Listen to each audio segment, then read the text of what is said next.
Bonjour à toutes et à tous et bienvenue à cette session Les enjeux légaux et fiscaux de 2022. Donc avant toute chose, nous vous présentons déjà nos meilleurs vœux pour 2022, que cette année soit riche en formation. Avant de céder la parole à nos experts du Taxen Legal pour cette session, on voulait d'abord vous présenter nos excuses pour le souci technique de ce matin, qui était indépendant de notre volonté. Dans tous les cas ici, donc on a réorganisé cette nouvelle session. La session sera également enregistrée et vous sera envoyée soit aujourd'hui, soit demain, via email. Et également, nous planifions éventuellement de réorganiser une session courant de semaine prochaine, mais nous allons vous donner les informations complètes dans les prochaines heures. Voilà, donc un grand merci déjà de vous être joints à cette session.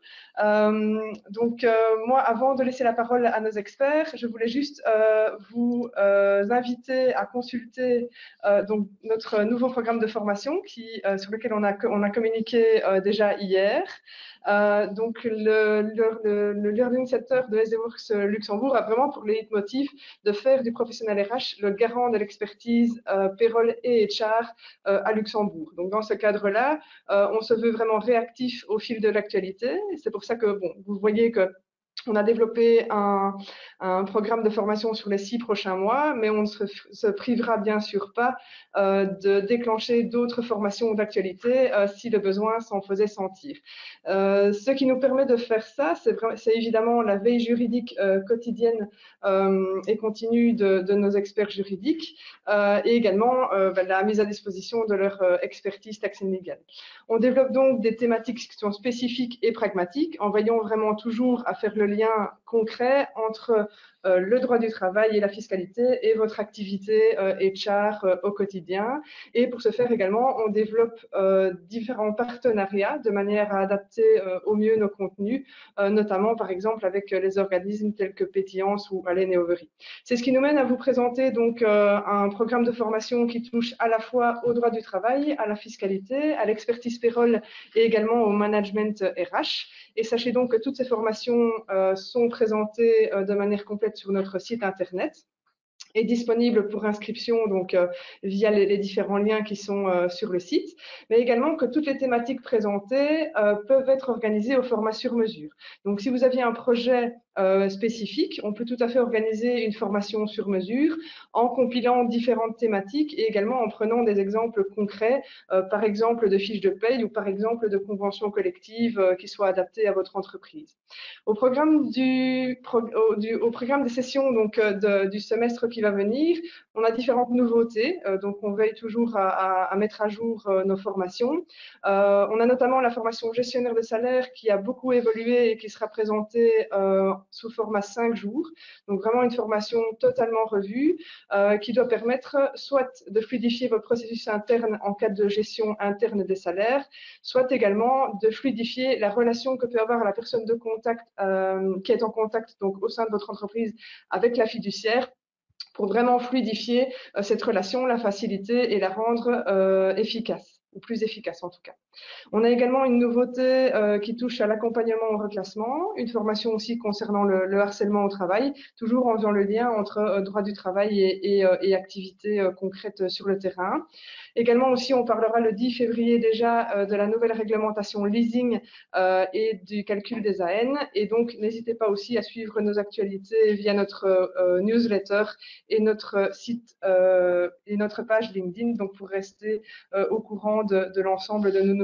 Et également, on est toujours disponible par email pour toute question. Voilà, je pense qu'il est temps maintenant de laisser la parole à notre équipe Taxen Legal. N'oubliez pas surtout de couper votre micro et de couper votre webcam de manière à ce qu'on garantisse une bonne qualité d'échange.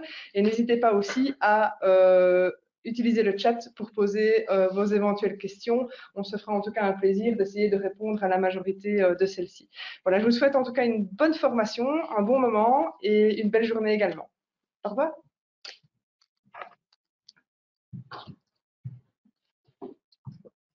Voilà, donc merci Anne-Lise. Et donc, sans plus attendre, on va entrer dans le vif du sujet, puisque vous allez voir, la matière est relativement dense, donc les slides vous seront également envoyés. Hein, donc il y aura à la fois l'enregistrement et la partie slide, donc vous recevrez tous les slides juste après la formation. Je ne vais pas faire le détail de tout ce dont on va parler, puisqu'on va le faire au fur et à mesure, mais vous verrez que certains points seront développés de manière un peu plus approfondie, parce qu'ils sont beaucoup plus récents et qu'ils impactent peut-être encore plus certains d'entre vous, je pense, entre autres, hein, évidemment, à la mise en œuvre du Covid check, mais aussi à la réforme concernant les voitures de société. Donc, je vais commencer avec un premier point. C'est quelque chose qui est en vigueur déjà depuis un petit moment. Donc, c'est la mise à jour, on va dire, des paramètres sociaux. Donc, vous savez que les paramètres sociaux dépendent, on va dire, de deux points principalement. D'une part, de l'indexation et d'autre part, de la valeur du salaire social minimum à l'indice 100. Donc, l'indexation a eu lieu en octobre dernier. Donc, il y a déjà une série de changements qui ont déjà eu lieu depuis le mois d'octobre, mais il y a d'autres changements qui ne sont en fait effectifs qu'à partir ou que depuis le 1er janvier. Donc le salaire social minimum, lui, n'a pas évolué cette année. Il évoluera en principe le 1er janvier de l'année prochaine, puisque c'est en théorie tous les 2 ans, les années impaires, que le salaire social minimum évolue. Et quant à la prochaine indexation, puisque c'est une question qu'on nous pose parfois, évidemment, on ne peut pas pour le moment savoir avec précision quand aura lieu la prochaine indexation. Ce que nous constatons et que vous pouvez constater également vous-même, c'est en regardant les chiffres du Statex, c'est que nous constatons que l'évolution de l'inflation est quand même relativement rapide. Et actuellement, on pourrait estimer que d'ici au milieu de l'année, il pourrait y avoir une indexation. Bon, j'utilise sciemment le conditionnel, puisqu'on ne sait pas ce qui va se passer dans les mois à venir. Mais en tout cas, il n'est pas du tout impossible qu'il y ait une indexation encore en cours d'année, et donc il y aura à nouveau une adaptation des paramètres sociaux. Donc très rapidement, les paramètres sociaux concernent, alors sur ce slide, vous voyez d'une part le salaire en lui-même, donc le salaire social minimum qui donc a évolué depuis le 1er octobre dernier, et donc vous avez ici la valeur avec ici au 1er janvier 2022. Je ne vais pas vous citer les chiffres, vous les voyez ici devant vous et vous les aurez dans les slides. Une autre adaptation, ça concerne le salaire des étudiants. Les élèves et les étudiants qui sont occupés durant les vacances scolaires ont droit à une rémunération qui est en fait un pourcentage du salaire social minimum. Et donc, mécaniquement, puisque le salaire social minimum a été impacté par l'indexation, forcément, c'est la même chose pour le salaire des étudiants, donc ceux que vous allez embaucher dans le courant de l'année pendant les vacances scolaires. Pour rappel, il y a donc le statut d'étudiant pendant les vacances scolaires et le statut d'étudiant en dehors des vacances scolaires, où là, on peut alors avoir recours, on a recours éventuellement donc à un CDD de maximum 15 heures par semaine, mais là, c'est le salaire social minimum complet, on va dire, qui est dû. Toujours par rapport aux étudiants, mais il y aura aussi un impact sur l'indemnité de stage. Donc, pour rappel également, depuis la réforme des stages, il y a une obligation de payer une indemnité de stage à partir du moment où le stage dure au moins 4 semaines. Ensuite, comme vous le voyez, la loi va distinguer selon qu'on parle d'un stage obligatoire, donc d'un stage conventionné, comme on dit également, pour lequel là, il y a une obligation de paiement d'une indemnité de stage dès qu'il y a 4 semaines et même si le stage dure plus longtemps. Si c'est un stage pratique, donc un stage qui n'est pas directement lié à une obligation scolaire, dans ce cas, il y a une indemnité qui est également prévue pour un stage de 4 semaines et cette indemnité est encore plus élevée si le stage dure au moins 12 semaines avec le maximum de 26 semaines. Donc là également, vous voyez, je ne vais pas commenter les chiffres, vous voyez que les chiffres ont forcément augmenté à partir du moment où il y a eu l'indexation. Donc tout ça a déjà été en vigueur en octobre. Maintenant, il y a des changements qui vont être un peu plus impactants en janvier. Évidemment, il y a le plafond des cotisations. Donc, les cotisations sociales, comme vous le savez, sont plafonnées à 5 fois le salaire social minimum, à l'exception notable de l'assurance dépendance. Eh bien, forcément, ce plafond a augmenté. Quant au plafond annuel, nous avons indiqué en plafond annuel pour l'année 2022 12 fois le plafond mensuel de janvier 2022. Il est clair que s'il y a une indexation dans le courant de l'année 2022, à partir du mois où il y aura l'indexation, à la fois le plafond mensuel va augmenter à partir de ce mois-là et le plafond annuel sera évidemment revu à la hausse puisqu'il consistera en X fois le plafond des premiers mois plus X fois le plafond mensuel des mois qui suivent. Donc, le chiffre que vous voyez à droite n'est pas encore 100% certain, dès lors que l'indexation pourrait encore tomber en 2022. Et puis, on a également un impact sur la fiche de salaire pour tous les salariés, puisque l'abattement pour l'assurance dépendance, qui consiste en un quart du salaire social minimum, a forcément aussi évolué lors de la dernière indexation. Toujours pour les paramètres sociaux, d'autres impacts qui sortent un petit peu de la fiche de salaire, on va dire mensuelle. D'abord, le plafond d'exemption pour l'indemnité transactionnelle. Donc, quand il y a un licenciement et que vous décidez, pour éviter un procès, de négocier une transaction, eh bien, cette transaction, cette indemnité transactionnelle va faire l'objet d'une exemption fiscale, mais plafonnée, sauf dans certains cas de figure en fonction de l'âge du salarié, plafonnée à 12 fois le salaire social minimum du 1er janvier de l'année d'imposition. Donc, jusqu'à fin 2021, le plafond était toujours 12 fois, on va dire, l'ancien salaire social minimum. Donc, même s'il y a eu une indexation en octobre, il n'y a pas eu de différence dans l'exemption fiscale pour une indemnité transactionnelle. En revanche, à partir du 1er janvier 2022, là, on est sur le nouveau montant d'exemption. Et même s'il devait y avoir une indexation dans le courant de l'année 2022, le montant que vous voyez à droite, donc un peu plus de 27 000 euros, n'évoluera pas pendant toute l'année 2022, puisqu'on part du 1er janvier de l'année d'imposition. Les autres changements, vous les voyez donc là à nouveau, je ne vais pas les commenter plus avant, mais donc ce sont des changements qui sont liés au fait que, vu qu'il y a une indexation, eh bien, par exemple, la possibilité d'avoir une période d'essai supérieure à 6 mois et de maximum 12 mois est conditionnée par le fait que le salaire minimum de départ doit être d'au moins 536 euros à l'indice 100, et donc on parle aujourd'hui de 4 586,12 euros bruts par mois à l'indice actuel. Donc voilà, tous ces chiffres-là, vous les verrez tranquillement. Je termine avec les chiffres parce que ça fait quand même beaucoup de chiffres, je m'en rends compte.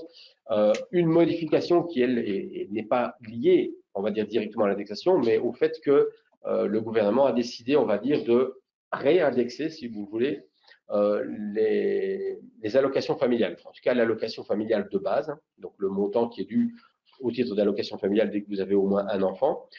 Il y a eu une désindexation depuis de nombreuses années et on va dire enfin, quelque part, les montants sont à nouveau indexés. Donc, vous avez sur la colonne de droite les nouveaux montants.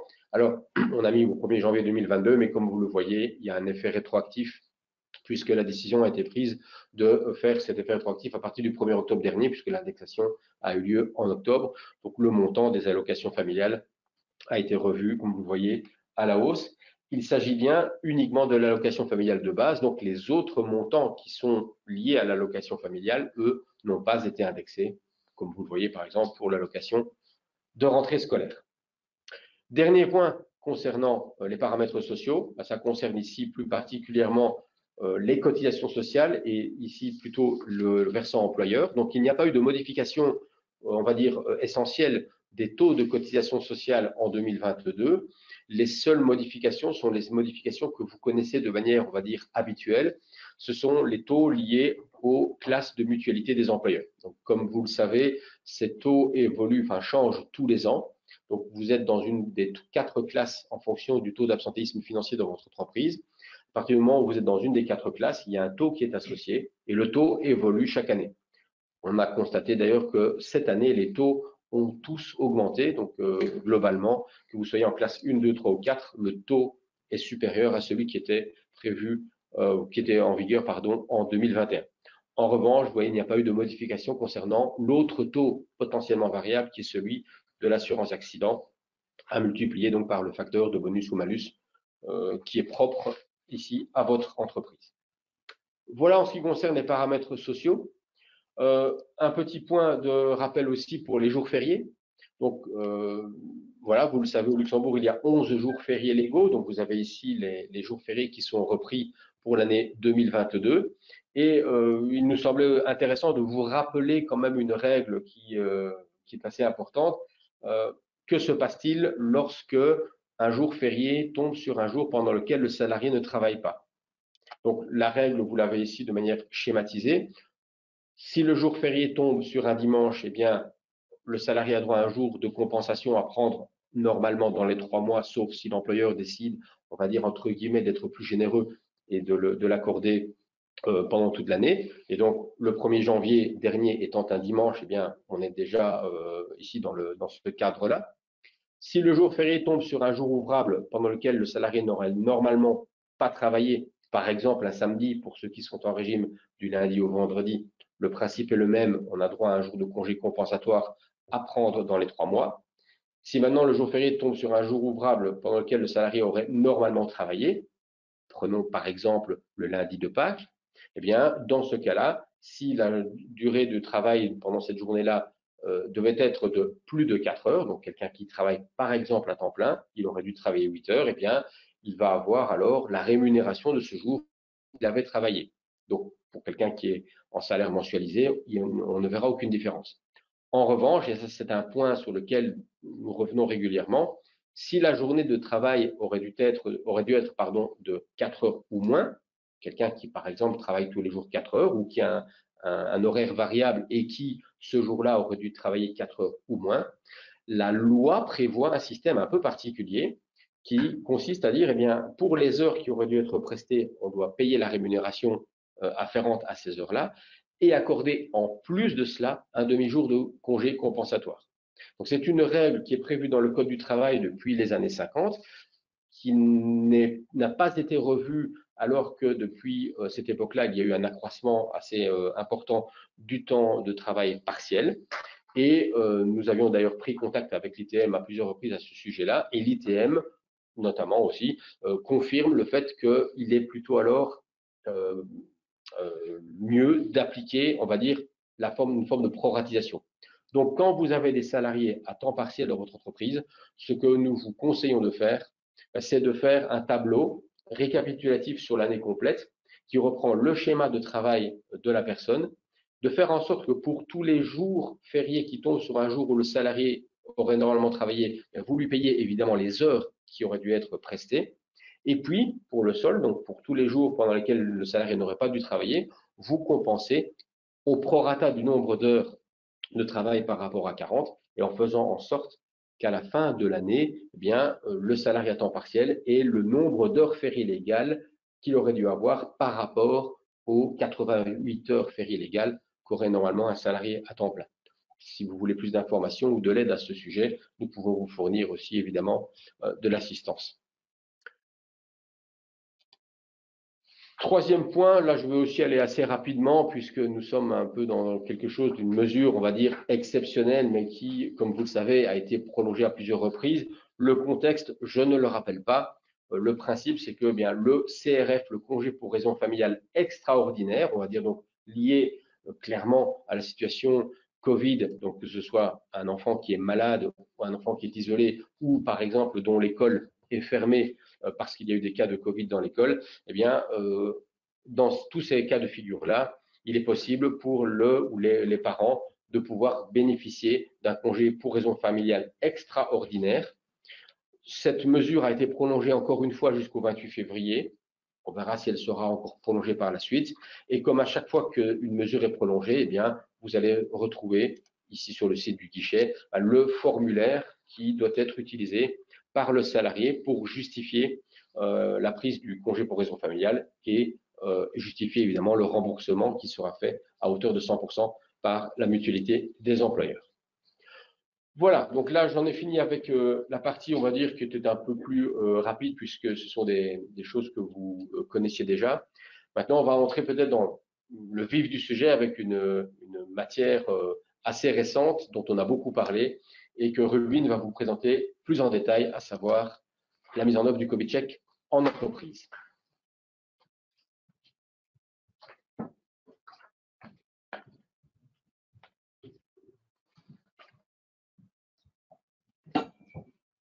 Voilà, donc voilà, comme Joël l'a dit, ben, c'est moi qui ai la charge de vous présenter donc cette nouveauté qui a fait couler pas mal d'encre hein, déjà dès le début de son application dans le courant du mois d'octobre 2021. Puis maintenant, ben, à nouveau, donc je fais un petit rappel de l'historique. Donc, on a vu assez rapidement que le législateur au Luxembourg a souhaité appliquer ben, le Covid check au sein des entreprises.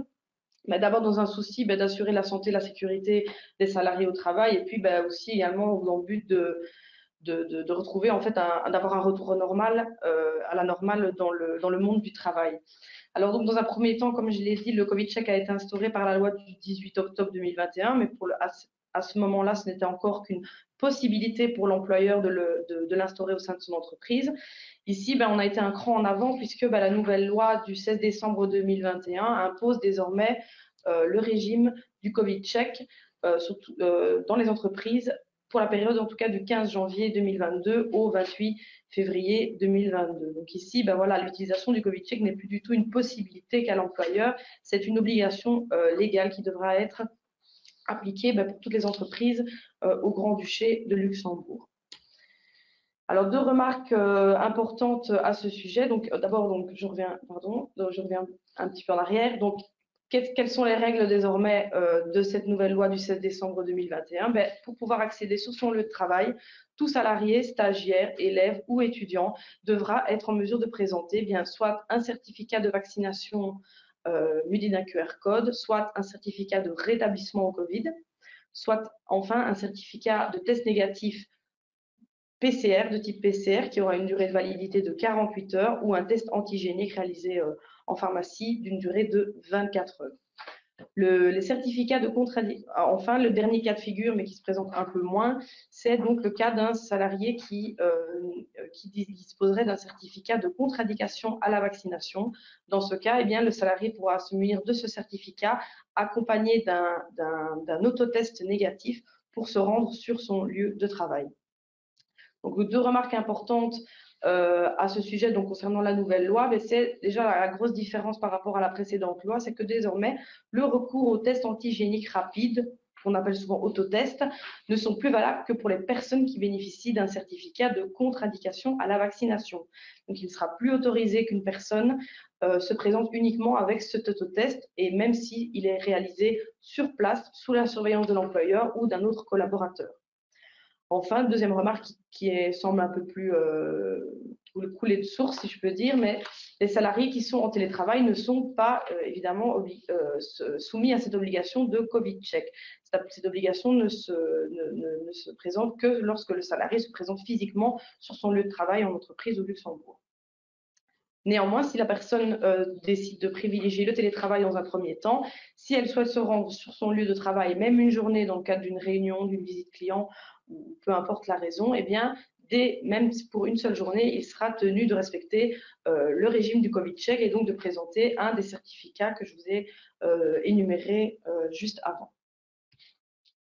Alors, la première question qui s'est posée suite à l'application de ce régime du Covid check obligatoire en entreprise, la question c'est l'employeur doit-il soumettre cette obligation aux personnes qui sont extérieures à son entreprise et donc pour lesquelles il n'a pas de lien de subordination et pas de contrat de travail.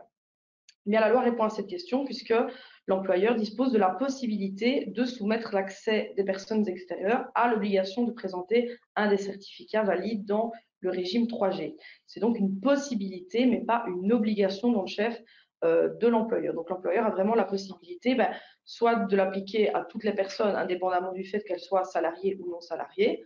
L'employeur pourrait également décider de délimiter certaines zones géographiques de l'entreprise où le régime du Covid check serait applicable.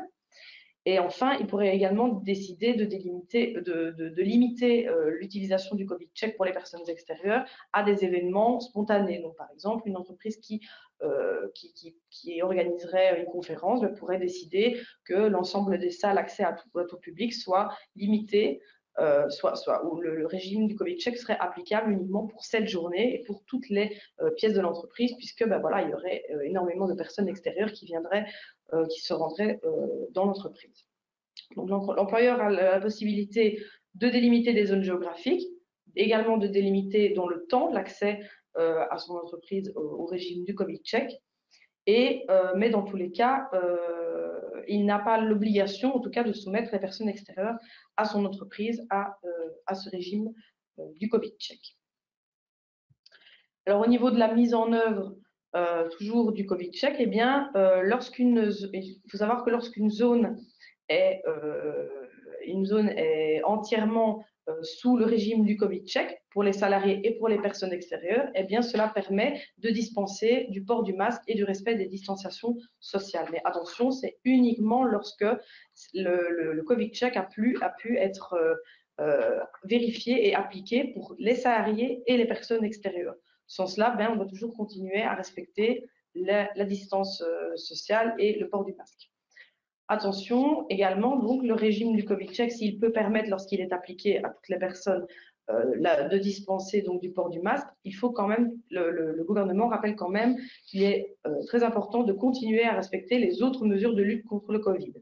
Les gestes barrières, les aérations des locaux, la désinfection des surfaces, le nettoyage des mains, etc., etc. Donc les 5 gestes barrières, qui je pense sont plus ou moins les mêmes dans tous les pays actuellement et qui sont rappelés là sur le slide. Donc ça doit toujours être appliqué, peu importe qu'il y ait ou non application du régime du Covid check sur le lieu. Alors au niveau du contrôle de l'employeur, eh bien, tout d'abord, l'employeur est obligé d'effectuer un contrôle quotidien. Alors, il n'y a pas d'obligation d'effectuer ce contrôle lors de l'arrivée du salarié sur son lieu de travail, même si cela est quand même fortement recommandé par le gouvernement. Et dans tous les cas, l'employeur a l'obligation d'effectuer un contrôle tous les jours. Ça peut se faire le matin, ça peut se faire l'après-midi. On a des sociétés qui vont faire un contrôle matin, un contrôle l'après-midi pour les personnes qui seraient par exemple à temps partiel. On a des personnes qui décident de délimiter de limiter l'accès, donc d'obliger en fait les salariés à se présenter pour le contrôle avant de pouvoir accéder sur son lieu de travail. Donc ça, c'est un peu à la sauce des sociétés, de voir un peu comment est-ce qu'elles peuvent le faire et le mettre en place d'un point de vue pratique en fonction voilà, de leur entreprise, du nombre de personnes concernées, etc., etc. Et dans tous les cas, l'employeur a l'obligation d'effectuer ce contrôle quotidiennement. Alors, dans le cadre de la vérification des certificats, l'employeur doit également vérifier l'identité des titulaires des certificats.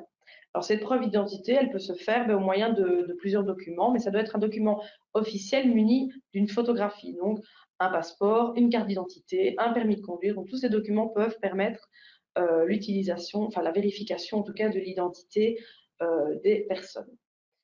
La vérification des certificats Covid et l'identité peuvent être délégués par l'employeur à une personne en interne à l'entreprise ou également à un tiers externe. Toujours donc dans le contrôle de l'employeur, en fait, afin de faciliter le contrôle des certificats, l'employeur a la possibilité de créer une liste. Vous avez certainement entendu parler de cette fameuse liste des salariés qui disposent d'un certificat de vaccination complet ou d'un certificat de rétablissement. Et en fait, cette liste, elle va simplement permettre de dispenser les personnes qui sont titulaires de ces 2 certificats de faire le contrôle tous les jours. Donc ça, évidemment, ça permet un peu de faciliter l'accès et d'éviter de faire ce contrôle tous les jours, surtout si la personne a son schéma de vaccination complet, notamment. Donc, afin de se conformer aux règles RGPD, la liste, aux normes RGPD, la liste, elle ne peut avoir que certaines mentions. Elle ne peut être composée que du nom des salariés et de la durée de validité des certificats ou de la fin du régime, à savoir actuellement le 28 février 2022, donc le 28 février prochain. Donc, il faut savoir que la loi dispose que le régime prend fin normalement le 28 février et que l'employeur a l'obligation de procéder à la destruction de la liste au plus tard le 28 février 2022, sans compter évidemment qu'une éventuelle prolongation de la loi. Mais à l'heure actuelle, voilà, la date le régime du Covid check obligatoire en entreprise prend fin le 28 février. Et donc, l'employeur doit mentionner le nom, les salariés doivent mentionner le nom, leur prénom et également soit la fin de validité du certificat, à savoir, ça dépendra en fait du type de certificat. Au Luxembourg, un certificat de rétablissement a une durée de validité de 180 jours, donc 6 mois. Et le certificat de vaccination a une durée de validité de 270 jours, donc à 9 mois. 270 jours à partir de la date où le schéma vaccinal est considéré comme complet. Donc voilà, ça c'est pour les durées de validité. En pratique, ce qu'on fait, c'est que généralement, les personnes qui sont bénéficiaires d'un certificat de rétablissement sur lequel il est indiqué clairement la fin de validité du certificat, on va indiquer cette date-là. Par contre, pour les personnes qui ont un schéma de vaccination complète, il sera plus ou moins possible d'indiquer simplement la date de fin de validité du régime, c'est-à-dire actuellement le 28 février 2022. Alors, au niveau du temps de travail et du Covid check, donc ça, il n'y a pas eu très peu de changements, il n'y a pas eu de changement par rapport à la première loi du mois d'octobre dernier. Donc, la question qu'on peut se poser, c'est est-ce que le temps qui est consacré à la réalisation du Covid check est-il à considérer comme du temps de travail? Eh bien, le principe, c'est que le salarié, pendant le temps où il patiente, entre guillemets, pour montrer son certificat, eh bien, ce temps, il est à disposition, pendant ce temps, il est à disposition de son employeur. Et donc, ben voilà, le temps de travail doit être considéré, le temps nécessaire à la réalisation du test doit être, enfin, consacré au contrôle, doit être considéré comme du temps de travail. Attention, par contre, il est important de différencier le temps consacré au contrôle, donc le temps que le salarié met à attendre, par exemple, dans la file d'attente pour être contrôlé, du temps consacré à la réalisation d'un test.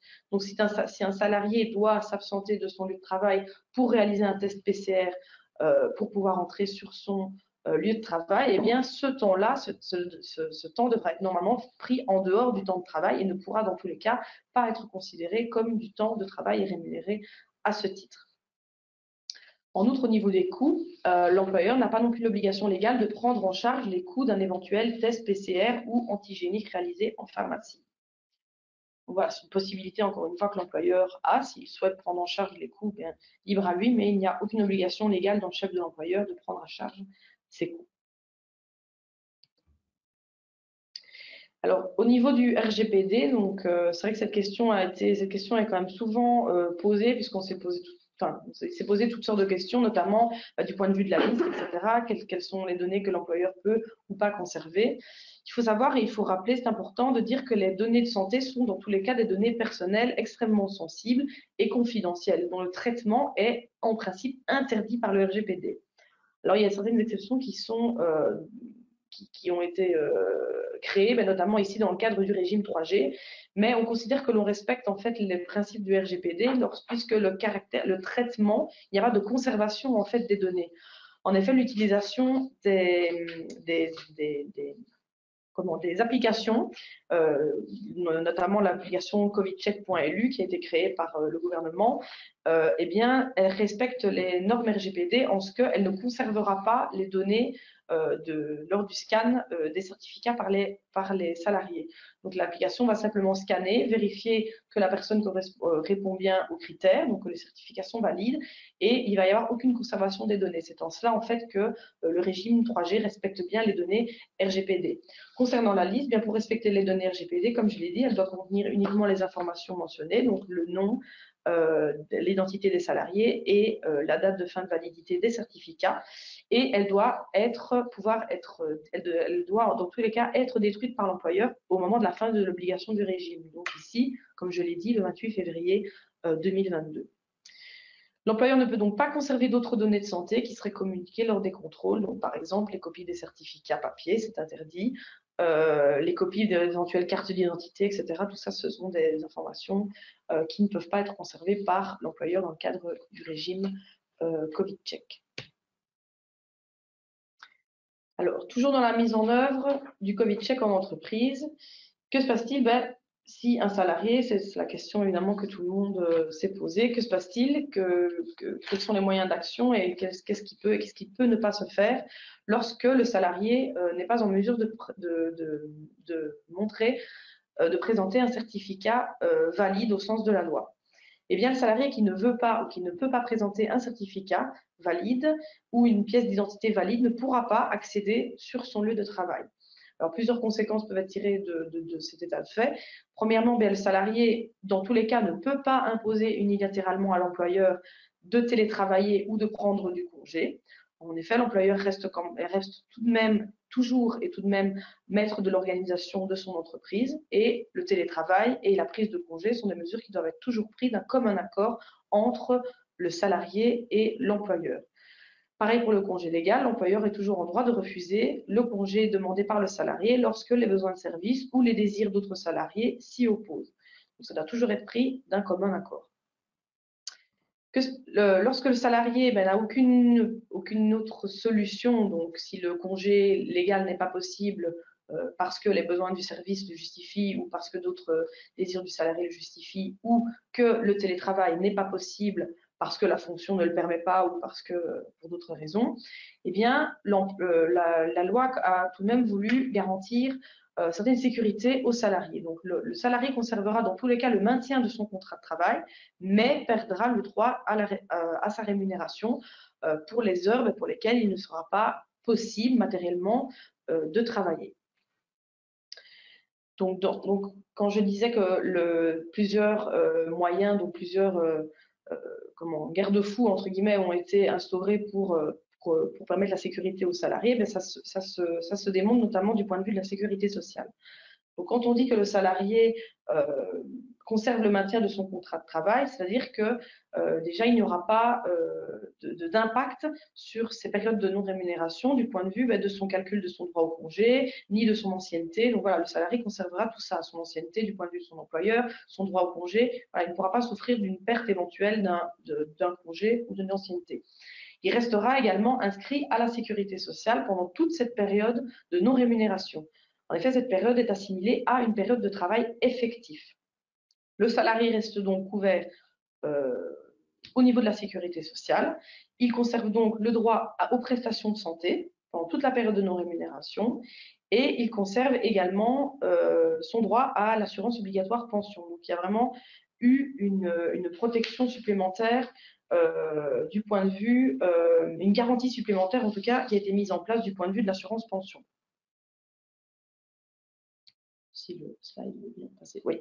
Donc voilà, donc comme je disais, une garantie supplémentaire a été mise en place du point de vue de l'assurance pension dans le cas en fait où le total des heures effectivement prestées par un salarié serait inférieur à 64 heures.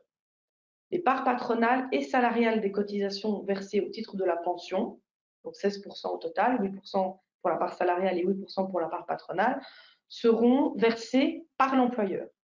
Alors, deux cas de figure peuvent se présenter.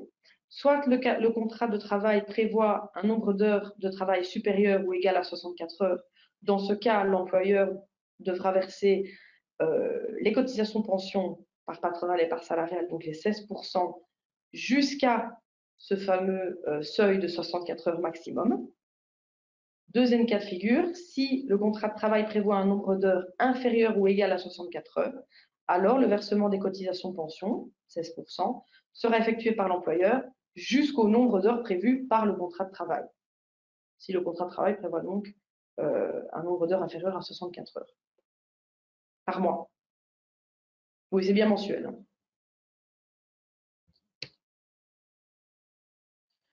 Comment, d'un point de vue pratique, est-ce qu'on peut déclarer ces périodes de non-rémunération? Eh bien, le Centre commun a créé un formulaire spécifique qui permet donc de déclarer les périodes de non-rémunération.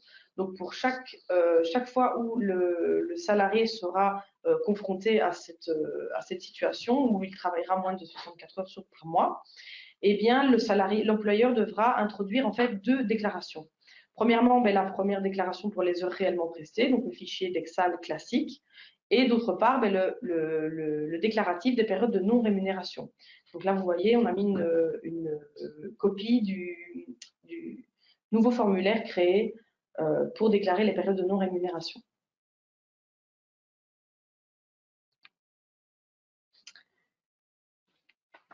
Alors, la question donc qui peut être posée par rapport à cette mesure, bien c'est qui, in fine, prendra à charge les cotisations sociales qui sont dues pour les heures non rémunérées.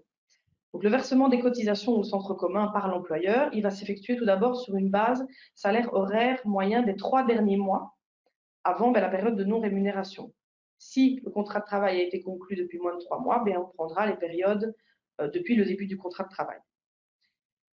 La charge des cotisations pension, au final, elle sera supportée tant par l'assuré que par l'employeur. Donc, ce n'est pas parce que l'employeur va payer les 16% d'un coup qu'il ne pourra pas récupérer, entre guillemets, les cotisations sociales donc la part patronale et 8% de la part salariale, auprès de son salarié.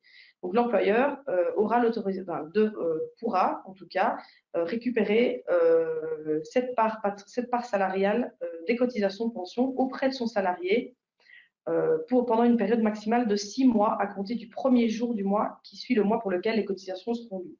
Donc l'employeur pourra récupérer la part salariale qu'il a avancée, qu'il a assurée auprès de son salarié pendant une période maximale de 6 mois.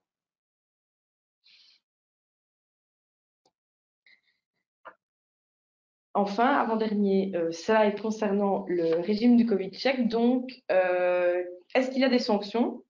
Ça, c'est aussi une question qui s'est vraiment posée. Est-ce que l'employeur peut être sanctionné s'il ne respecte pas le Covid check? Est-ce que le salarié qui rentrerait quand même sur son lieu de travail sans avoir les certificats requis peut encourir une sanction? Il y a lieu déjà de distinguer deux types de sanctions. Tout d'abord, on a les sanctions pénales, puisque la loi prévoit donc des sanctions en cas de non-respect, donc d'abord par l'employeur. Donc l'employeur peut se voir infliger une amende de 4 000 € maximum s'il ne respecte pas ses obligations d'application du régime du Covid check au sein de son entreprise.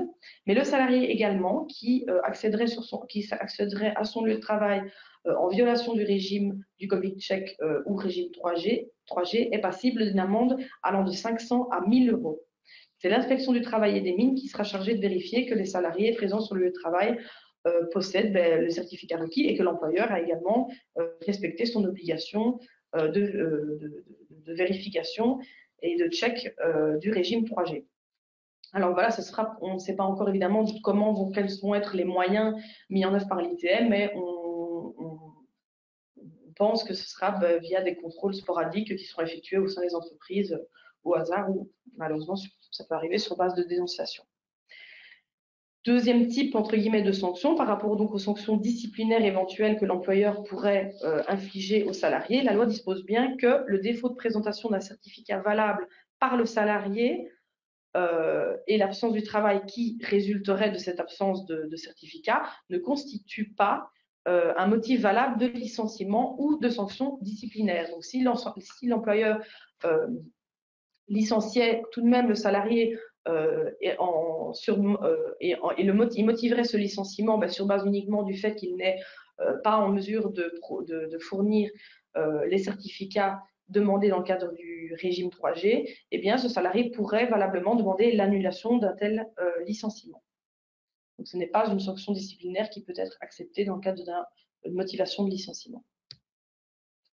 Et enfin, pour terminer donc ce fameux régime 3G, puis on répondra aux questions puisque je vois que le chat, il y a quelques questions. Eh bien, le régime Covid check est désormais obligatoire. Donc, il n'y a plus aucune notification à faire au ministère de la Santé, comme c'était le cas auparavant lorsque le Covid check n'était qu'une possibilité. Et la délégation du personnel ne peut pas, dans le cadre de ses compétences, s'opposer à l'instauration de ce régime de l'entreprise, puisque, comme je l'ai dit, il s'agit d'une obligation légale. Aucune obligation de notification ni d'affichage n'est prévue pour le régime 3G, qui est obligatoire donc pour tous les salariés. Donc voilà pour le régime du Covid check.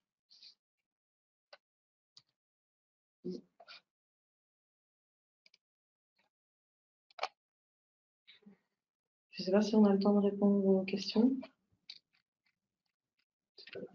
On essaiera de répondre aux questions à la fin.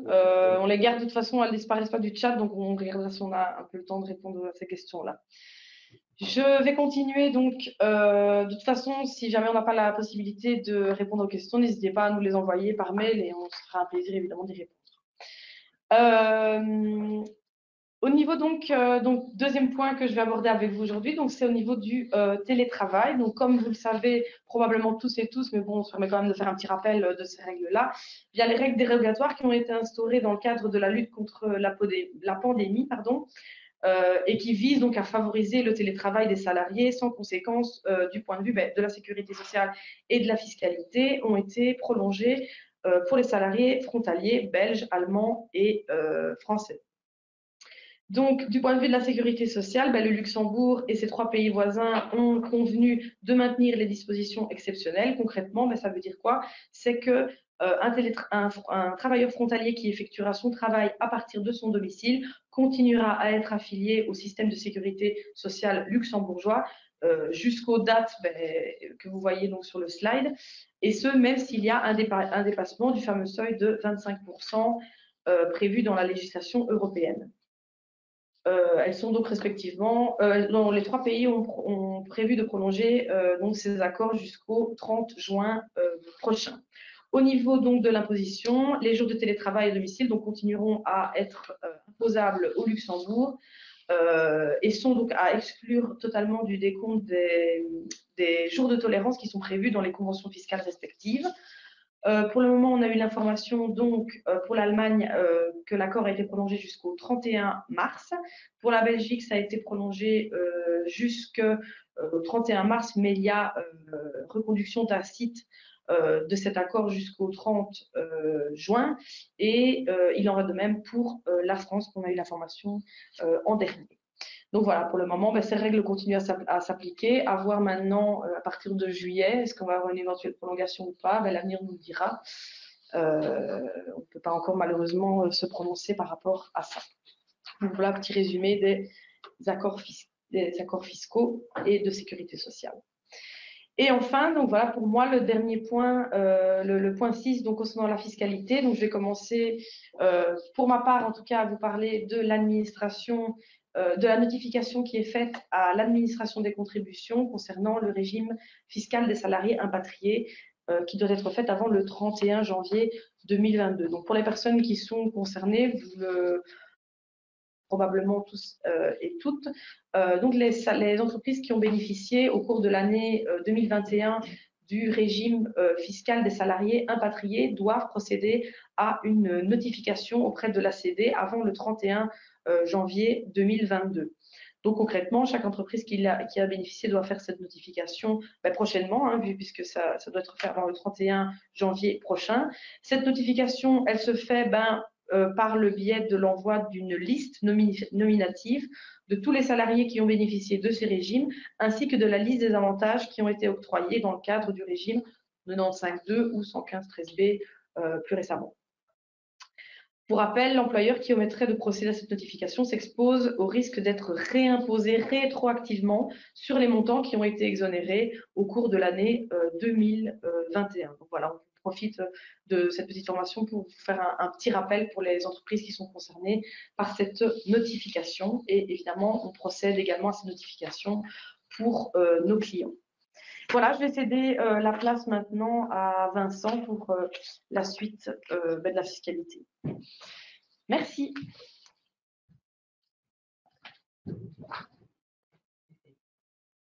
Voilà, bonjour à toutes et tous. La suite de la fiscalité qui va concerner les fiches d'impôt. Donc, fiches d'impôt qui subissent donc un petit changement en 2022, puisque ces fiches d'impôt, elles deviennent d'une part pluriannuelles, c'est-à-dire qu'elles n'ont plus une période limitée dans le temps comme jusqu'ici, et elles deviennent électroniques. Donc, l'objectif de cette digitalisation qui a été lancée par l'administration des contributions, c'est de faciliter finalement l'accès aux fiches d'impôt pour les employeurs et leur traitement. On risque donc ici de ne plus retrouver la situation, par exemple, de salariés qui ne remettent plus leurs fiches d'impôt à leur employeur qui avaient l'obligation de les imposer à 33% tant que cette fiche n'était pas remise, de recalculer après le bon impôt en fonction de la fiche d'impôt une fois qu'elle était remise. Donc cette digitalisation devrait, par exemple, solutionner ce problème qu'on connaissait beaucoup dans les entreprises en début d'année. Faciliter la vie des entreprises, mais aussi créer des nouvelles obligations pour les entreprises, puisqu'en effet, cette mise en place des fiches d'impôt pluriannuelles et électroniques va imposer à l'employeur d'aller télécharger ces fiches sur une plateforme. On va le voir après. En fait, jusqu'au 31 décembre 2021, nous avons eu ce qu'on peut appeler une période transitoire. Donc, période transitoire où on fonctionnait toujours sous l'ancien système, c'est-à-dire que l'administration envoyait au salarié sa fiche d'impôt et ce salarié avait l'obligation de la remettre à l'employeur. En parallèle, l'employeur a, depuis le mois de mai, une possibilité de consulter et de télécharger les fiches d'impôt électroniquement sur une plateforme dédiée à cet effet. Donc, cette phase transitoire était finalement une mise en œuvre du dispositif et une période pendant laquelle les employeurs pouvaient se familiariser avec ces nouvelles règles de traitement des informations, des nouvelles fiches d'impôt et le cas échéant, leur archivage.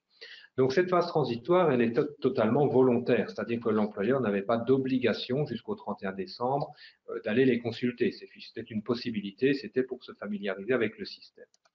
Mais depuis le 1er janvier 2022, on a une obligation pour les entreprises d'aller consulter les fiches d'impôt. Donc on a un double dispositif qui est en place. On a le dispositif toujours d'envoi de la fiche d'impôt aux salariés.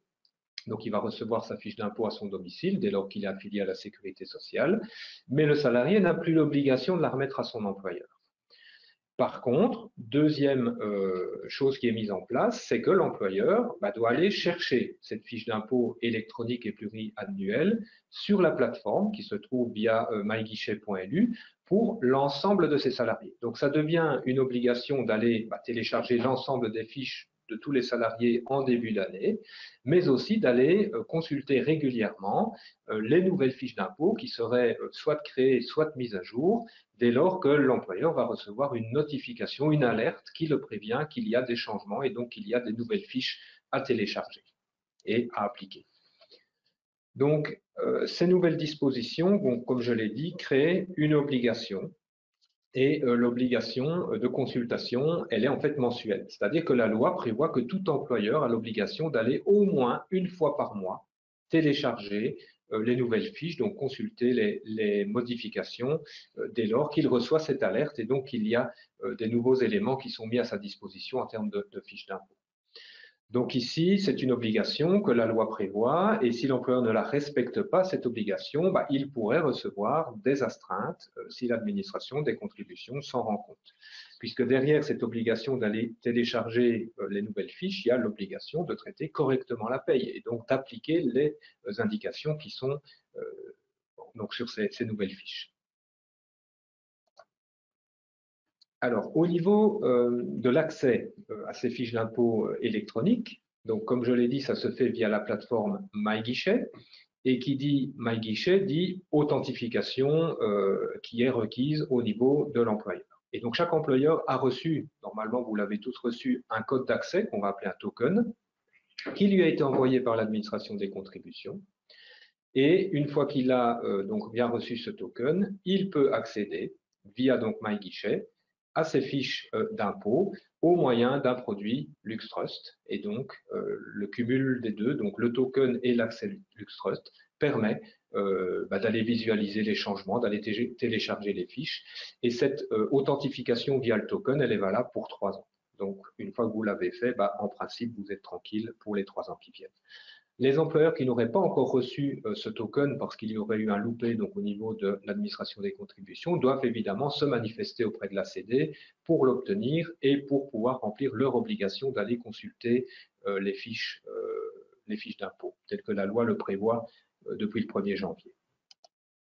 Il faut aussi savoir que l'employeur pourrait déléguer la consultation et le téléchargement des fiches d'impôt. Donc, la société qui gère le payroll pourrait très bien être mandatée par l'employeur pour aller, en son nom, récupérer les fiches d'impôt. Donc ici, il suffit que l'employeur communique le token spécial qui est donc destiné au mandataire, à ce mandataire, et le mandataire a alors accès à l'ensemble des fiches d'impôt des salariés de l'entreprise concernée. Donc voilà pour les changements. C'est un petit rappel. Je pense que vous avez déjà eu l'occasion d'aller je pense pour la plupart en tout cas, voir ce qui se passait sur la plateforme, sur MyGuichet, et donc de déjà avoir pu télécharger en ce début d'année les fiches d'impôt qui étaient disponibles pour vos salariés. Deuxième élément en matière fiscale que nous souhaitions aborder avec vous, c'est la question des voitures de société. Donc, voitures de société qui ont subi ces dernières années une série de réformes. Donc, on a eu une évolution quand même relativement importante de la réglementation depuis le 1er janvier 2017, date de la première réforme. En 2017, l'objectif, en tout cas de la réforme, était de favoriser, on va dire, des transports durables, c'est-à-dire moins polluants. Cette réforme a finalement fait suite au Dieselgate que tout le monde connaît, et cette réforme a mis en place un nouveau système d'évaluation des avantages en nature. Donc, on a eu en 2017 un nouveau règlement grand-ducal qui a trouvé à s'appliquer. Alors, ce règlement grand-ducal dans son ensemble n'a pas vraiment créé de révolution, c'était finalement la circulaire que le directeur des contributions avait pris en matière de traitement des avantages en nature voiture, qu'on a transposé en règlement grand-ducal. Il y a toujours une circulaire qui existe, elle est principalement composée d'exemples, mais finalement, on a créé un cadre juridique plus fort à une circulaire qui servait de base, on va dire, pour évaluer et imposer les avantages en nature voiture. Ça, c'est le premier gros changement, on va dire, de la réforme 2017. Le deuxième gros changement, comme je l'ai dit, c'est qu'on change le système d'évaluation.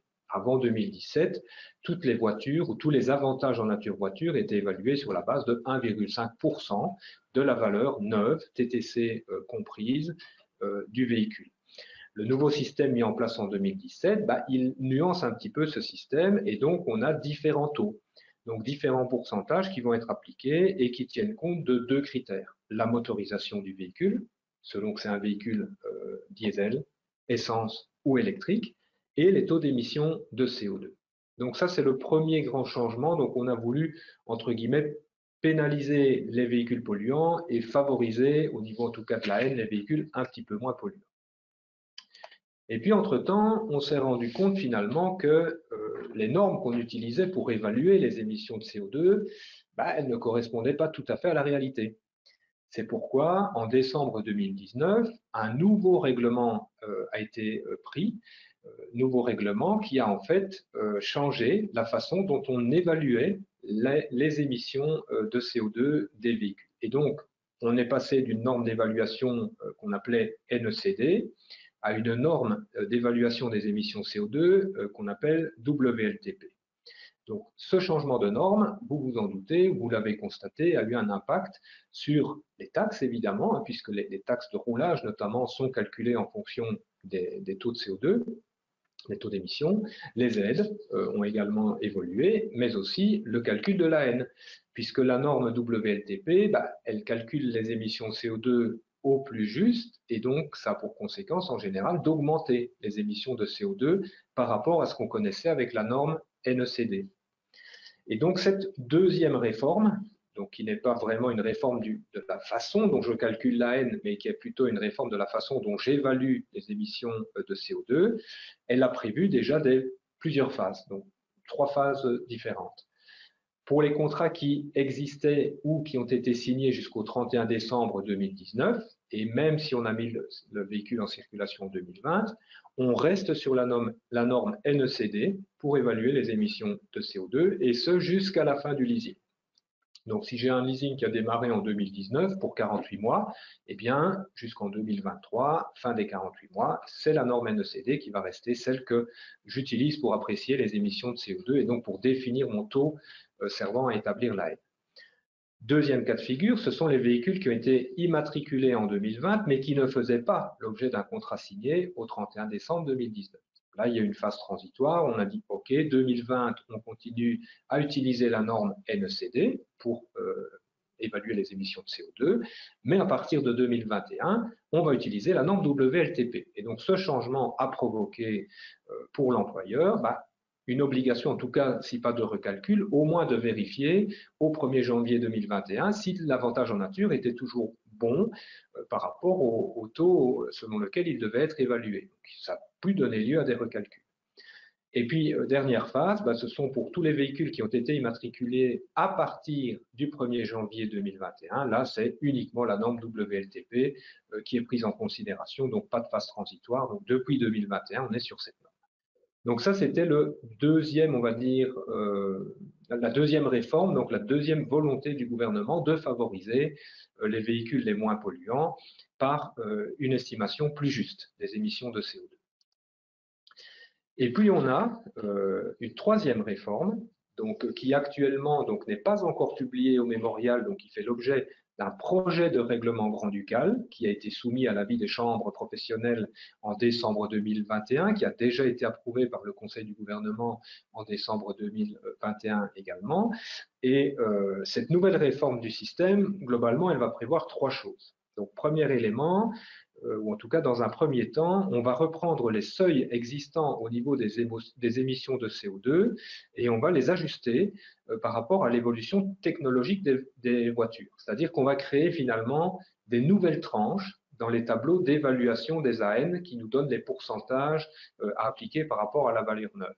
Donc, on va créer des tranches intermédiaires pour tenir compte que, ben voilà, avec le progrès technologique, les véhicules, dans certains cas, polluent un peu plus et les émissions CO2 doivent être ajustées. Deuxième élément, ça concerne les véhicules électriques. On va distinguer à l'avenir les véhicules électriques qui ont une consommation énergétique inférieure ou supérieure à 18 kWh par 100 km. Donc, au lieu d'avoir un taux unique de 0,5% comme on l'a aujourd'hui, tel que vous le connaissez, vous allez voir que dans les tableaux qui viennent, on va nuancer et on va avoir 2 catégories finalement de véhicules électriques. Et puis, troisième élément, donc on va revoir également les pourcentages, donc les taux qui servent à déterminer l'avantage en nature des véhicules thermiques, donc qu'ils soient essence ou diesel, dont les émissions sont supérieures à 80 grammes par kilomètre. Donc, ils vont être revus à la hausse à partir de 2022 et ils vont même faire l'objet d'un taux unique, vous allez le voir, à partir de 2025. Et un taux unique nettement revu à la hausse, donc qui va pénaliser fortement tous les moteurs thermiques. Alors, comment maintenant la réforme va être mise en œuvre? Donc, petit point de rappel tout d'abord, un avantage en nature voiture, il y a 2 façons de l'évaluer. La première façon, qui est peu utilisée parce qu'elle est assez lourde au niveau administratif et qu'elle demande un certain suivi au niveau de l'entreprise, c'est une imposition de l'avantage en nature en fonction du nombre de kilomètres, donc du coût kilométrique de la voiture. Donc, qu'est-ce qu'on va considérer dans cette façon de calculer? Eh bien, on va regarder le nombre de kilomètres que le salarié effectue à titre privé avec sa voiture de société, sachant que le trajet domicile-lieu de travail est considéré comme un déplacement privé. Donc ça implique qu'on tienne un carnet de bord et ça implique que je calcule un prix de revient kilométrique de ma voiture, donc tout compris, assurance, entretien, amortissement du véhicule, etc. Et donc, je vais devoir faire un décompte mensuellement du nombre de kilomètres que j'ai fait à titre privé, fois le prix de revient kilométrique, et je vais avoir un montant qui correspond à la valeur de mon avantage en nature. Et donc, ce montant, je devrais le soumettre à impôt et à cotisation sociale. Il va varier tous les mois. Donc, puisque je ne vais pas nécessairement faire tous les mois le même nombre de kilomètres à titre privé, ça implique une certaine gestion administrative. L'autre façon la plus simple de gérer les avantages en nature voiture, c'est d'appliquer ce que l'administration nous propose en matière d'imposition forfaitaire mensuelle. Et donc là, la règle, c'est simplement de considérer la valeur d'achat du véhicule à l'état neuf, c'est-à-dire TVA et options comprises, moins la remise du garage. Et donc, par rapport à cette valeur d'acquisition du véhicule neuf, je vais appliquer un pourcentage fixe sur cette valeur. Et c'est ce pourcentage qui va constituer mon avantage en nature. Le pourcentage, il est déterminé par un tableau qui nous est fourni par l'administration des contributions. Et comme je l'ai dit, c'est un tableau qui dépend de 2 éléments, la motorisation du véhicule, essence, diesel ou électrique, et les émissions de CO2. Et donc ce tableau, le voilà, c'est celui qu'on connaît aujourd'hui. Donc c'est celui qui a été mis en place par la réforme de 2017 et que vous utilisez, en tout cas jusqu'à aujourd'hui, pour évaluer les avantages en nature voiture de vos collaborateurs. Donc qu'est-ce qu'elle prévoit la réforme par rapport à ce tableau? Elle prévoit que tous les véhicules qui auront été ou qui ont été immatriculés entre le 1er janvier 2017, date de l'ancienne réforme, et le 31 décembre 2021, ainsi que les véhicules qui font l'objet d'un contrat qui a été signé jusqu'au 31 décembre 2021 et qui seraient immatriculés jusqu'au 31 décembre 2022, eh bien, ces véhicules vont rester jusqu'à la fin du leasing évalués selon le tableau actuel. Par exemple, un véhicule qui aurait entre 110 et 150 grammes par kilomètre au niveau des émissions de CO2 qui serait diesel, donc on voit que ça correspondrait à 1,5%, ben, l'avantage en nature serait 1,5% de la valeur du véhicule, et c'est ce montant que j'applique sur ma fiche de paye. Et je le soumets à impôt à cotisation sociale. Donc ça, c'est le tableau actuel. La réforme introduit un nouveau tableau. Deuxième phase, tous les véhicules qui vont être immatriculés en 2022 et qui ne faisaient pas l'objet d'un contrat signé jusqu'au 31 décembre 2021, eh bien, eux, ils vont rester évalués selon le régime actuel jusqu'au 31 du 12 2022, donc un an de période transitoire. Et ces véhicules vont se voir appliquer les nouveaux taux, donc le nouveau tableau, à partir du 1er janvier 2023. Et ce nouveau tableau, donc vous l'avez en grand ici, qu'est-ce qu'il prévoit? Il prévoit des tranches supplémentaires. C'est-à-dire que le précédent tableau, il prévoyait une tranche de 50 à 110 grammes de CO2. Ici, on prévoit une tranche de 50 à 80 grammes de CO2 et une de 80 à 110. Même chose pour les tranches supérieures, on voit qu'elles sont revues à la baisse. Donc, c'est-à-dire qu'à partir de 130 grammes, on passe à un taux maximum. Auparavant, c'était 150 grammes.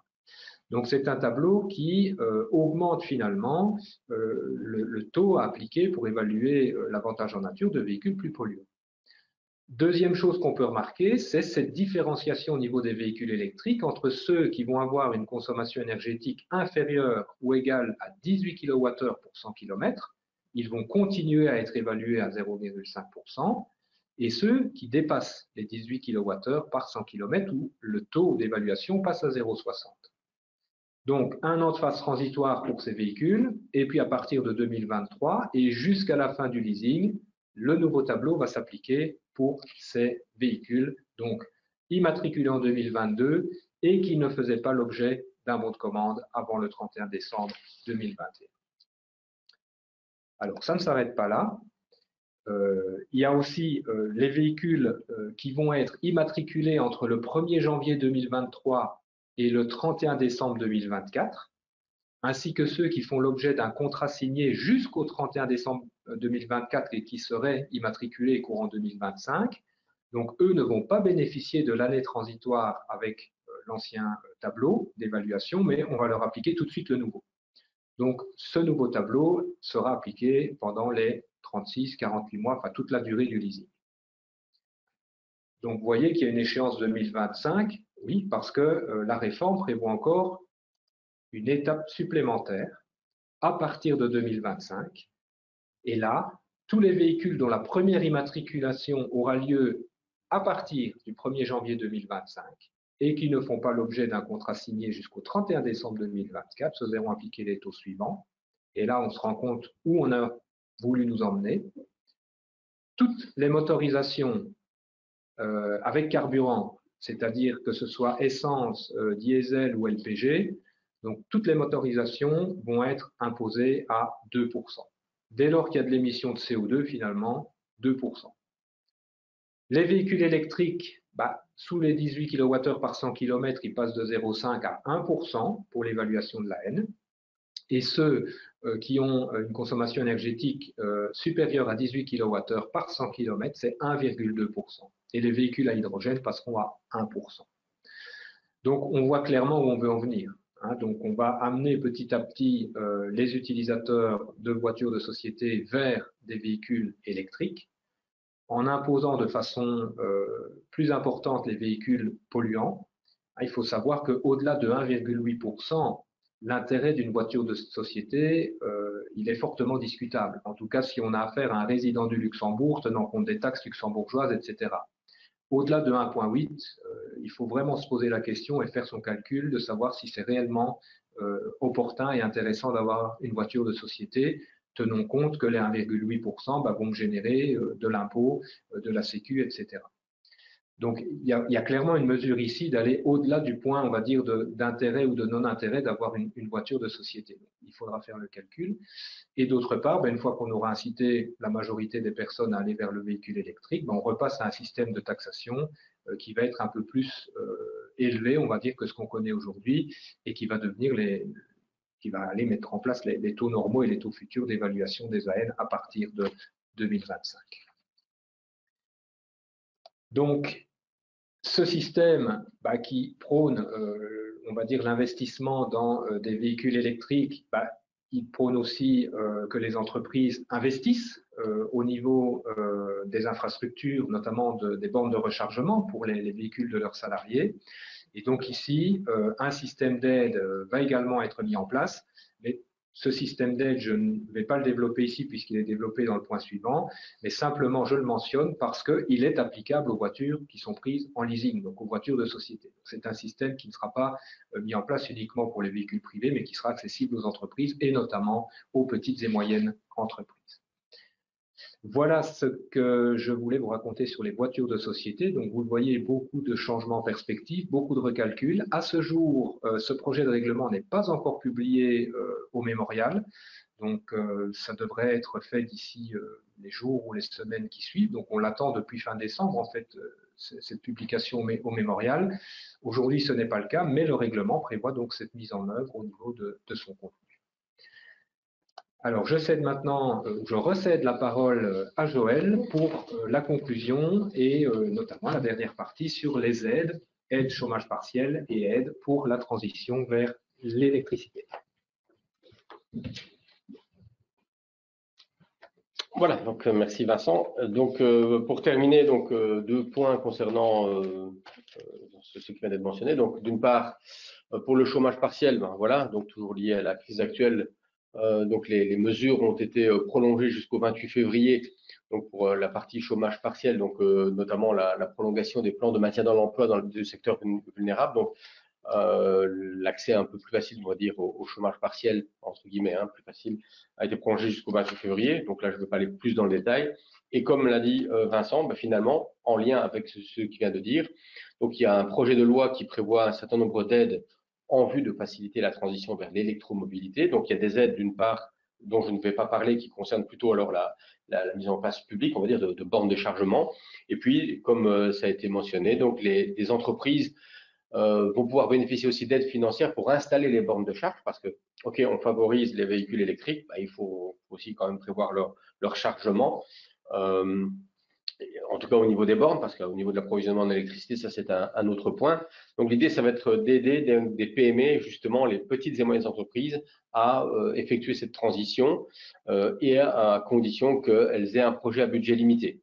Donc, les taux d'aide sont les suivants. Donc, en fait, en fonction de la taille de l'entreprise, en petites entreprises, c'est des entreprises de moins de 50 salariés avec un chiffre annuel en principe inférieur à 10 millions d'euros. Moyenne entreprise, c'est moins de 250 salariés et un chiffre d'affaires annuel de maximum 50 millions d'euros, pour vous donner donc une idée. Et donc, il y a deux aides possibles. Donc, les aides concernant globalement, donc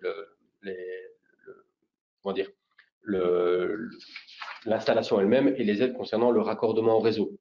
Donc, il y a différentes. Alors, les aides sont de 50% pour les petites entreprises et 40% pour les moyennes entreprises. Alors, les taux de base sont en fait de 40 et 30% avec une majoration de 10% s'il y a au moins 4 points de charge, donc une installation avec au moins 4 points de charge qui repose sur un système de charge intelligent.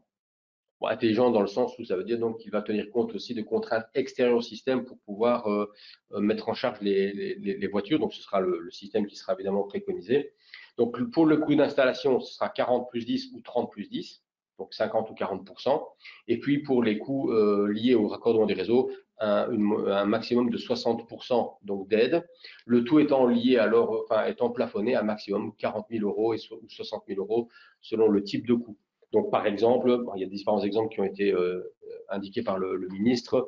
Bon, si on a un coût d'installation de 38 000 euros, on peut considérer, si on est une petite entreprise, que 50% du coût sera financé par l'État, donc 19 000 euros.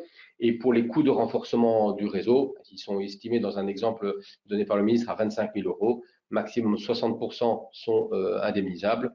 Et donc, 60% de 25 000, ça fait 15 000. Donc, au total, 34 000 euros de subsides possibles pour un coût total qui, normalement, est de 63 000 euros. Donc, on a une grosse moitié à peu près d'aide possible. Alors, c'est également un projet de loi, donc tout comme Vincent l'a dit pour la partie du règlement grand ducal, ici, on n'est que sur un projet. La différence, c'est que là, il y a un processus législatif un peu plus long, mais on peut penser aussi que ce projet fera l'objet d'une publication, d'un vote et d'une publication assez rapidement. Voilà, bon, nous avons un petit peu dépassé hein, l'horaire qui était prévu, donc c'est clair que la matière était relativement dense, mais on ne voulait pas non plus vous priver de toute cette information. Donc on a vu qu'il y avait quelques questions, donc je vais peut-être vous prendre 2, 3 questions. Si toutes les questions ne font pas l'objet de réponse, comme dit, on vous répondra évidemment, vous envoyer un petit rappel, il y a pas de souci. Alors, je vois déjà une dernière question, la dernière question qui est arrivée en ce qui concerne la TVA pour les véhicules de leasing pour les non-résidents. Pour l'instant, nous n'avons pas beaucoup plus d'informations à ce sujet-là. Donc, on entend certaines choses. Il faut reconnaître que la circulaire émise par l'AED, donc l'administration de l'enregistrement des domaines, en début d'année dernière, n'était pas extrêmement claire. L'arrêt de la Cour de justice le semble un peu plus. Voilà, il y a différentes possibilités d'envisager cette directive. Il semblerait en tout cas qui aurait en effet un coût supplémentaire à charge de certains salariés dès lors qu'ils devraient payer ou on devrait prélever sur leur salaire un montant correspondant à la TVA qui devrait être payé dans le pays de résidence sur le coût du leasing. Maintenant, les questions qui se posent, c'est de savoir est-ce que ça concerne toutes les personnes, tous les salariés qui ont une voiture de société. Quand on lit l'arrêt de la Cour de justice et même la circulaire, il semblerait que non, ça ne viserait que ceux qui ont fait un salary sacrifice, donc une diminution de salaire ou éventuellement une participation personnelle. D'autres ont une vue un peu plus large. Est-ce qu'il s'agit de payer l'intégralité du montant de la TVA en fonction du pays de résidence? Et est-ce que ça vise uniquement les résidents luxembourgeois et frontaliers ou uniquement les frontaliers? Tout ça n'est pas encore très clair. On va essayer d'avoir plus d'informations, mais pour le moment, on n'a pas de réponse beaucoup plus claire. Il semble en tout cas que c'est vrai qu'on peut se poser la question progressivement de l'intérêt des voitures de société quand on voit toutes les réformes en cours. J'avais eu aussi une question, je remonte sur le télétravail. Donc, c'est vrai que ce qui a été présenté par Rubin, ce sont bien les accords avec les pays frontaliers. Donc, du point de vue fiscal, il n'y a pas de doute. Du point de vue de la sécurité sociale, c'est un peu particulier parce qu'en fait, il y a eu des recommandations de la commission administrative des organismes de sécurité sociale qui préconise qu'il y ait un gel de la règle entre guillemets des 25%, même au-delà, même pour des pays qui sont non pas directement frontaliers. Mais ce ne sont que des recommandations. Autrement dit, la décision finale revient toujours à l'état de résidence. Donc, s'il y a du télétravail dans un pays qui n'est pas un pays frontalier avec le Luxembourg, il faut quand même d'abord demander à l'institution du pays de résidence du salarié, par exemple les Pays-Bas, s'ils acceptent que ces jours-là ne soient pas décomptés dans les 25%. Et normalement, les accords sont vraiment pris uniquement, les accords dérogatoires, avec des 3 pays voisins. Et donc, s'il y a du télétravail ou toute autre mission en dehors de ces 3 pays-là, oui, le A1 est toujours nécessaire, puisque la dérogation concernant le A1 ne concerne que le télétravail dans un des pays frontaliers et jusqu'à la date du 30 juin actuellement. C'est Amélie, vous m'entendez? Excusez-moi. Oui. Ouais, en fait, ma question, c'était plus en dehors même de la situation actuelle. En fait, c'était plus, je suis encore embrouillée, mais j'ai des gens qui peuvent télétravailler, mais qui n'ont aucun lien avec le pays. Mettons, je pars en France et je décide de télétravailler en France, puisque pour le moment, on est en télétravail. Oui. Il faut un accord de l'employeur pour que la personne aille télétravailler quelque part dans une location, enfin un endroit privé, mais qui n'est ni son lieu de résidence. Bah là, dans ce cas, il faut un accord, oui, de l'employeur. Donc, le télétravail n'est pas ailleurs. Pardon? Il faut absolument un accord de l'employeur pour si la personne décide, je dis n'importe quoi, de travailler en Espagne alors qu'elle n'a rien à voir avec l'Espagne. Oui, toujours. Oui, il faut un accord de l'employeur dans tous les cas de figure. Et il faut que l'employeur fasse un A1 pour dire qu'il travaille en Espagne. Alors, si le télétravail est accordé, en effet, il faudra le A1. Oui, on est d'accord. Oui, voilà, c'est tout. Ah oui, tout à fait, oui, ça, oui, clairement, oui. Donc, il y a à la fois la partie droit du travail, l'employeur doit donner son accord. Alors, dans le respect de la convention télétravail que vous avez éventuellement mise en place, et au-delà de ça, pour l'aspect sécurité sociale, il y a le A1 qui est nécessaire. Et puis, troisième aspect, l'aspect fiscal, si le salarié travaille en dehors du Luxembourg. Ouais. Ok, merci. Pour le schéma vaccinal complet, oui, en effet, c'est vrai que la loi dit que quand il y a un schéma vaccinal complet, la validité est de 270 jours. On va résumer, on va faire simplifier, hein, donc 9 mois. Donc, clairement, si j'ai un schéma vaccinal complet qui date du 15 décembre, il est valable 9 mois. Sur la liste dont a parlé Rubin, on mettra au maximum le 28 février. Et le salarié, même s'il n'y a pas de liste, l'employeur, quand il vérifie tous les jours, il doit juste vérifier qu'il est au moins valable jusqu'au 28 février, puisque c'est la date pour l'instant de fin de la loi. Si maintenant le schéma se termine avant, si la validité est antérieure au 28 février, tant que je suis dans la limite, c'est bon, je peux accéder au lieu de travail. Une fois que j'ai dépassé, je ne peux plus accéder, ou alors éventuellement, si j'ai une première dose, je peux faire un test antigénique en attendant la deuxième dose, comme le prévoit la loi. Donc on met le 28, il faut quand même vérifier que, en effet, la date de validité soit au moins jusqu'au 28 février, mais elle peut être antérieure au 28 février.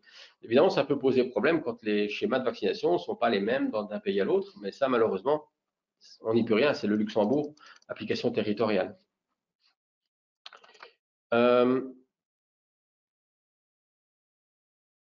Donc là, la réponse avait été faite directement par Rubin concernant l'autre question d'Amélie. Oui, alors si le salarié refuse de venir au travail, qu'elle refuse les tests. Oui, je vais remonter au-dessus parce que là, les questions se posent. Donc si un salarié refuse de faire le test, refuse de se présenter à son poste de travail, il reste chez lui. Non, c'est pas une absence injustifiée. Là, il peut pas y avoir cette sanction-là, pas de sanction disciplinaire. Donc, s'il n'a pas il ne fait pas le test, il ne peut pas se prendre au travail. C'est une absence de rémunération. Voilà, il perd sa rémunération. C'est entre guillemets, c'est tout. Il n'y a pas de sanction à ce niveau-là. Donc là, la loi est assez claire là-dessus. Les partenaires sociaux ont fortement insisté pour que justement il n'y ait pas ce côté sanction allant jusqu'au licenciement ou absence injustifiée. Donc, moi, pour répondre à la question qui suit, en effet, ce n'est pas non plus motivable. Donc, il ne peut pas y avoir de motif de licenciement sur ce motif-là. Donc, ça peut paraître un peu bizarre parce qu'on pourrait dire oui, mais il est quand même pas là. Non, il perd sa rémunération avec les conséquences qui ont été indiquées par Rubin, mais il n'y a pas de sanction autre que celle-là. Ça reste un choix. Pour le moment, la vaccination n'étant pas obligatoire, je dis pour le moment, je ne sais pas ce qui va se passer. Voilà, on ne va pas plus loin que ce que prévoit la loi. Est-ce que je peux intervenir? Merci, Joël. Oui. Donc, ça veut dire alors que cette personne, si elle ne se présente pas au travail pendant plusieurs jours, qu'il faut lui retirer donc de ces jours-là de la rémunération. Oui. C'est ça? Ok. Exactement. Donc, en fait, tous les jours non prestés et qui ne font pas l'objet d'un accord de congé, comme c'était dit, ils sont pas prestés, ils ne sont pas rémunérés. Donc, vous faites dans la déclaration de salaire, vous retirez le nombre d'heures non prestées. Oui. Et si d'aventure, il tombe en dessous de 64 heures, parce que, par exemple, c'est en février ou bien selon son schéma de travail, à ce moment-là, alors il y a l'histoire de la pension, donc il y a une déclaration complémentaire à faire et pour couvrir au moins jusqu'à hauteur de 64 heures. Mais en tout cas, le salaire n'est pas payé. D'accord, oui, parce que cette personne, en fait, elle a souhaité un congé sans solde qui lui a été accepté, mais à partir il a fait la demande uniquement à partir du 1er février. Et puis les 15 jours avant, en fait, il ne voulait pas se soumettre effectivement au test. Enfin, il dit qu'il vient, mais il vient pas. Enfin voilà, c'est vraiment très compliqué. Ok. Et donc il ne peut pas non plus avoir d'avertissement si il dit à son employeur ou à son supérieur hiérarchique qu'il vient et puis qu'il vient pas. Enfin, plusieurs jours de suite. Oui. C'est très très délicat. Hein. Là, vous avez fait à partir de février, vous avez fait un congé sans solde. Donc là, il y a un accord, il y a un avenant entre vous. Il a demandé un congé sans solde, mais du 1er février au 15 avril. Donc ça ne correspond même pas à la période, du 15 février. Donc là, vous avez fait un avenant. Là, pour moi, on est dans un cadre légal normal, classique, c'est-à-dire que congé sans solde égale désaffiliation, égale non-paiement du salaire, un avenant pour expliquer ce qui va se passer à son retour, etc. Donc là, on est dans une classique. Ici, on est vraiment sur la personne qui ne peut pas venir travailler parce qu'elle n'a pas le certificat. Et dans ce cas-là, c'est comme un congé sans solde, mais il n'y a pas besoin de faire toute cette procédure-là. Il n'est pas rémunéré, c'est tout. Donc maintenant, entre le 15 janvier et le 31 janvier, s'il ne vient pas parce qu'il n'a pas, il ne remplit pas les conditions Covid-check, dans ce cas-là, c'est la règle de la loi.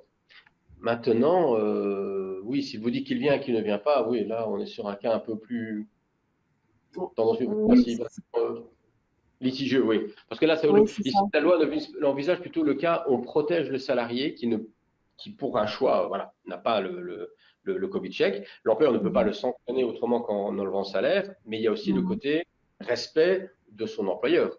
C'est-à-dire Oui, que, parce qu'en fait, là, j'informe mon employeur que je ne suis pas dans les conditions, je ne oui. viens pas, je n'ai pas de rémunération et j'accepte la règle du jeu. Si maintenant je dis que je viens et que je ne viens pas, oui, ça c'est plus litigieux, ça. Bon, ça Oui, sort un oui, tout peu. à fait, parce que là, l'employé, le salarié en question, donc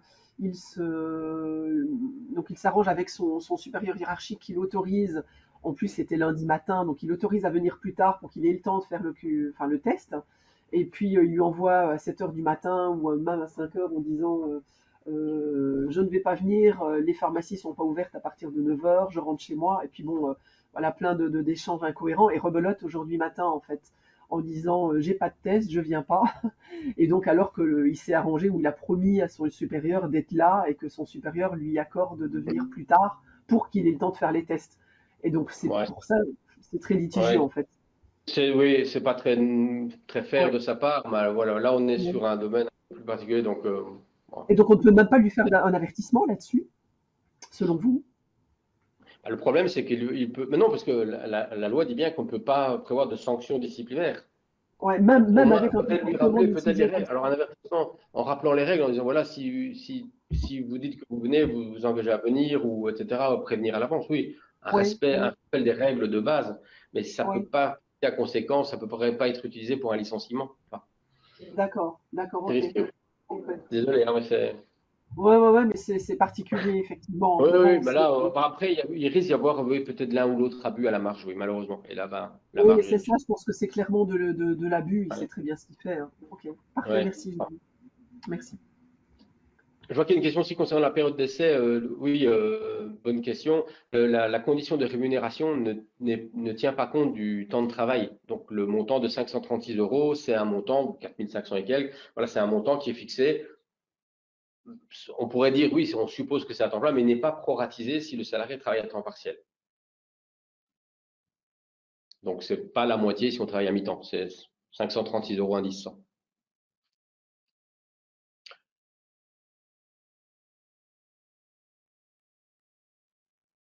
Ah, si le certificat de vaccination français est valide dans 7 mois, mais qu'au Luxembourg, la loi dit que c'est 9 mois. La règle nationale, donc ça veut dire si l'application covid.lu dit que c'est OK, ben, s'il est OK parce qu'il est dans les 9 mois, c'est OK. Oui, c'est au Luxembourg, c'est bon. C'est vrai que c'est particulier parce que forcément, on a des règles qui sont différentes d'un pays à l'autre, voire d'une région à l'autre, voire d'un secteur à l'autre. Mais là, oui, l'application luxembourgeoise va dire OK, c'est bon, c'est vert. Ouais, tant que c'est bon au Luxembourg. Ouais. Ouais.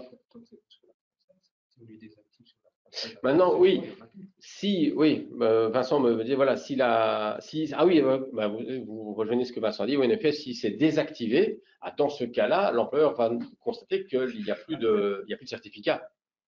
Donc là, oui, là, du coup, la règle plus stricte, entre guillemets, en France, ferait que le salarié n'a plus le certificat valable au Luxembourg. Pardon, excusez-moi, bonjour. Dans ce cas, est-ce que si le salarié peut prouver la date de sa dernière injection et qu'on est toujours dans les 9 mois, est-ce qu'on peut alors accepter? Le problème, c'est que c'est pas sur sa parole, il faut qu'il y ait un certificat valide. Et avec le QR code. Donc, si le certificat prévoit une date où est expiré, bah, le salarié ne peut plus vous la montrer. Après, oui, le cas n'est pas envisagé dans la loi. Je pense qu'en Belgique, sur les certificats de vaccination, il n'y a pas de date de fin.